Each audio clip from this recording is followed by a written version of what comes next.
ও আব্বাজান, ও আমার আব্বাজান রে,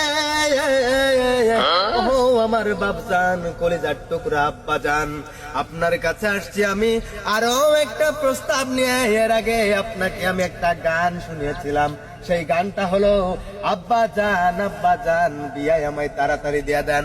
ও আব্বাজান, এই গান শোনানোর পরে আপনার মতো মানুষের বিবেকবোধ জাগ্রত হয়নি? আপনার যে একটা সিঙ্গেল ছেলে আছে এটা আপনি চোখে দেখেন না? আপনি আমার বিয়ে দেন না, সামনে শীত এসে গেছে, একটা সিঙ্গেল ছেলেই বোঝে শীতের দিনে বউ ছাড়া থাকার কি কষ্ট। কথা কর বাজান্ডে,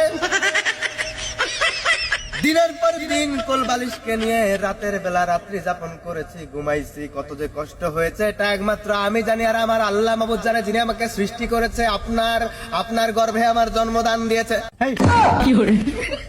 আমার আম্মা জানের পেটে গর্ভধারণ।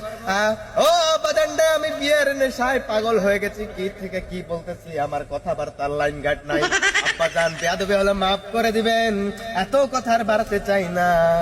দয়া করে শীত এসে গেছে, আপনার এই সিঙ্গেল ছেলেটার দিকে একটু নজর দিবেন, আর আমাকে দয়া করিয়া মায়া করিয়া বিয়ে দিয়া দিবেন একটা সুন্দরী ফুটফুটে হিজরা মেয়ে দেখে।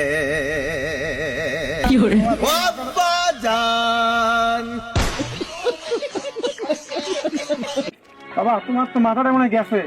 তুমি তো আমার পরিচয় দিতে লজ্জা লাগতেছে। তুমি আমার ছেলে কেন? তুমি এর আগে আব্বাজান নিয়ে গান গাইতেছো, আজকে ওয়াজ মাহফিল নিয়ে মস্করা করে কেউ।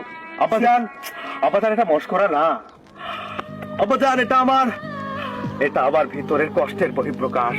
আরে এত করে আপনাকে বোঝানোর চেষ্টা করেছি যে আমার একটা বউ প্রয়োজন।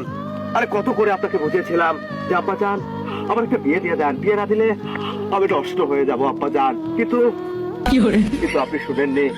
আর কি করে বুঝবেন আপনি সিঙ্গেলের কষ্ট? কারণ আপনি তো বিবাহিত। আপনি কেমন বাবা, আমাকে আপনার বরযাত্রীতেও নিয়ে যাননি। তোমার মাথা গেছে। আপনার কষ্টের থেকে এগুলো বলতেছি, আপনি আমাকে পাগল করে দিয়েছেন। বউয়ের জন্য আমি পাগল, আমি বউ পাগল একটা ছেলে। এর আগে গান শুনেছিলাম, ও আব্বাজান,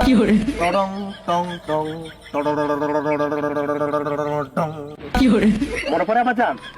মনে পড়ে? কি এর আগে গান শুনেছিলাম না? হ্যাঁ। আর আপনি কি করেছিলেন? আবার বিয়ে দিচ্ছেন?